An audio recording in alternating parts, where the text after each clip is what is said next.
Hi guys, my name's Corey and this is my wife Shauna, and welcome inside the Dixie Van Delight, and we are the hosts of the Us Versus That VIDCAST. Our intention with this VidCast is to create intentional inner dialogue that promotes conscious conversations and altered perspectives. Basically, what that means is we want to teach you how to hold space for really intentional conversations, first with yourself, then with others. Let's get into it. Now that you have a better idea of our new system that we've created, we want you to have an opportunity and this space to learn more about us, who we are, and why we're even here in the first place. We started dating when we were 15 years old. We were both from a small town in Wisconsin, and neither of us had really felt like we'd seen the world. It was definitely a sheltered life that we lived. Would you agree? Yeah, the town we grew up in was amazing. It was like the quintessential Midwest town. It was around community. It was a one stoplight place where everyone knew everyone. We would take our skates, our hockey skates, with us to school, and we would walk to a park and skate after school. And this was just how everyone grew up. It was a great incubator for love and community and kindness, but also it didn't offer much for exploration into new ideas, into new places, and into ourselves.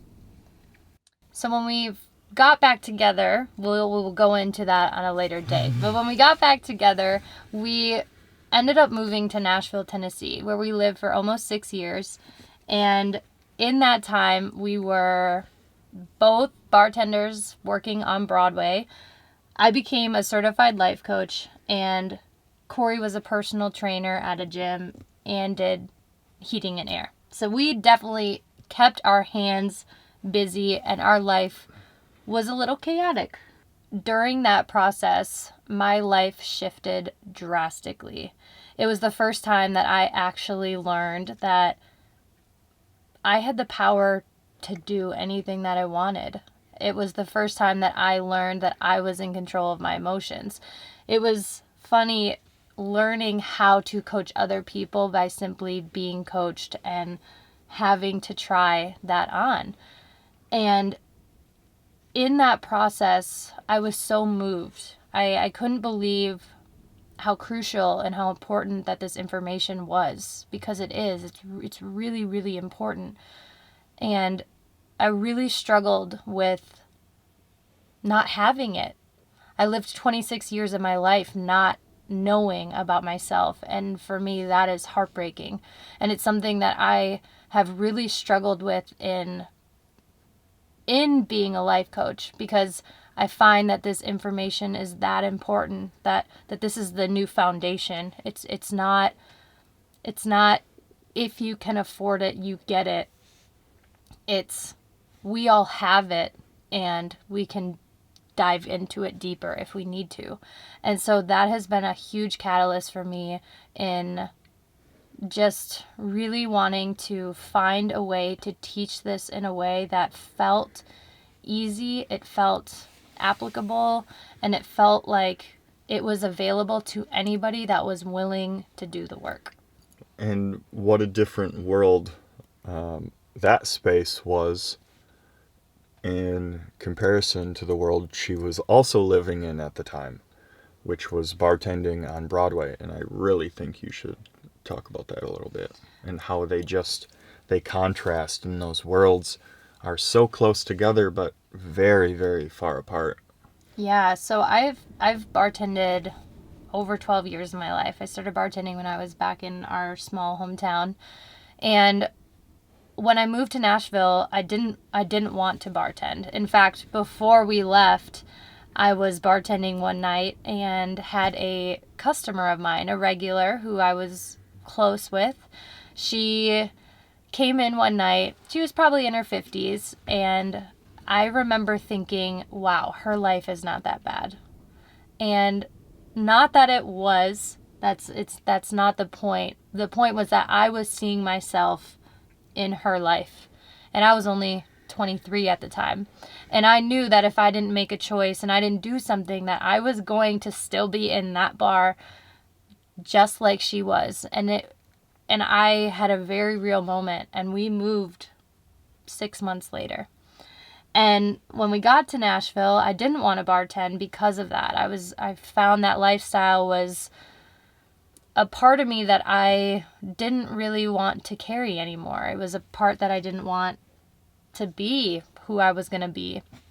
But after a few years in Nashville, I learned that it would be a really good opportunity for me to meet new people. So that's what I did. And I worked at one of the craziest bars on the Strip. And in that process, I have never worked so hard. I have never moved so fast. And I've never served that many people ever in my life. And now I had done that for 4 years. So I've learned so much about people because of alcohol. And alcohol has been a huge catalyst for the way I've understood the world, because I've seen it through the eyes of customers and from behind the bar.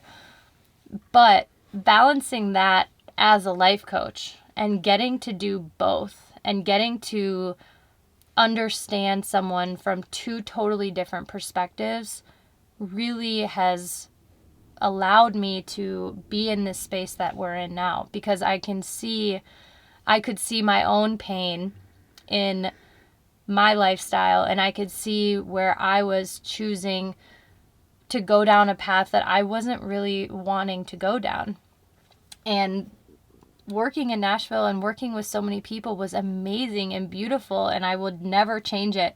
But it also was a really destructive environment for someone that loves to be social, loves to have a good time, loves money. I mean, there was a lot of... Loved alcohol. Loved alcohol, yeah. There was a lot of things that I found from that community, but there was also a lot of things that I crutched on because of it. At the same time that she was coming off of the excitement and the fun and all of that of being a Nashville bartender and having these life coach skills, I was just getting into it. I had left my job as a heating and air service technician and stepped into positions in Broadway just kind of running beer. I was a bar back there at multiple spaces, and I worked with Shauna. As Shauna was phasing out of her time working in downtown Nashville, I was just phasing in.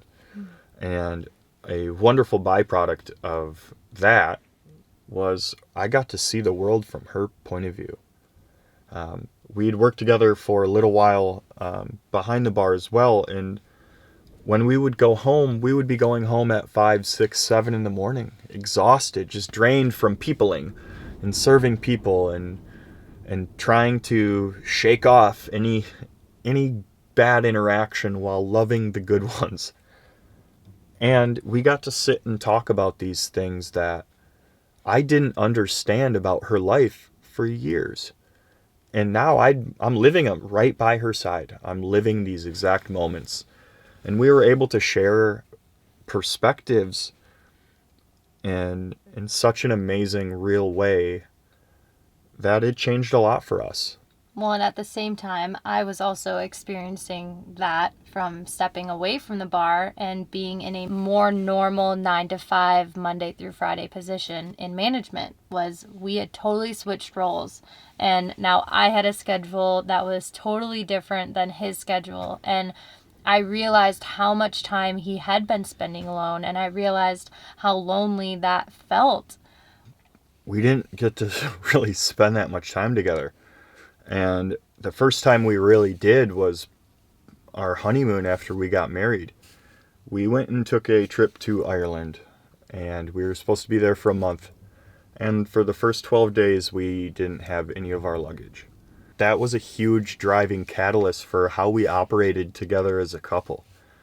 We were in foreign countries with nothing but kind of our clothes on our back and in each other. And that was a really, really great experience for us to have. And we noticed that when we came back to the the States that everyone was asking us about that, and people were saying how they would have just got on a plane and came home, where us not having our stuff was actually the best part about our journey. So after our honeymoon in Ireland, it was a huge catalyst, probably the big catalyst to us moving into a van. On that trip, we were taking personal stock of material items that we didn't have and things at home that were piled up. We were talking about our house and how it had things in it that, man, we don't want to go back because we're going to have to unbox them just to move them again. We tell a story about having 3 different ways to make coffee on our countertop, and we had less countertop in that space than we have in our van. And it seemed like our things just literally became weights. We looked at them that way. We had to move them, touch them, interact with them. And as we got rid of them to people that wanted them, like we were selling our things to people that wanted them and that could use them and giving our stuff away, we realized how freeing that was for us. We were taking that inventory of things that we felt for the first time in Ireland, and we were applying it into a real life situation where we were only going to have 40 square feet. And we were also having big arguments. Big ones. Those big arguments, we were willing to have them. Nobody ran away. It was just talking, and it was listening. And it drove us to a place where we were willing to open up completely to each other. And that's a really hard spot to get to. We learned a lot about ourselves from that process, but also we learned a lot about not needing things because we didn't have clothes, we didn't have the things that we thought we needed, and quickly realized that we could solve that problem and we could find a solution. And our trip to Ireland was only a year and a half before we moved into our van, and it was definitely the catalyst for choosing this lifestyle and why I enjoyed it.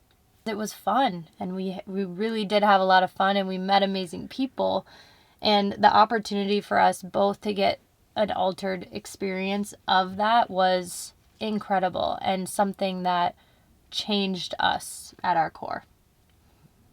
And I think from that, it really led naturally into this process because we started to realize how different our perceptions really were of ourselves and of our situations. And that difference, that contrast, forced us to look at it. It forced us to be willing to see how the other person was feeling and how they were being affected. Because just because I was angry doesn't mean that it was Corey's fault. And those were the hard lessons that we had to learn that we hope through this process we can make a little bit easier so that you don't have to go through it as hard as we did. Yeah. Hopefully we drudge through the mud for you, and this can really help launch things in a positive, good way.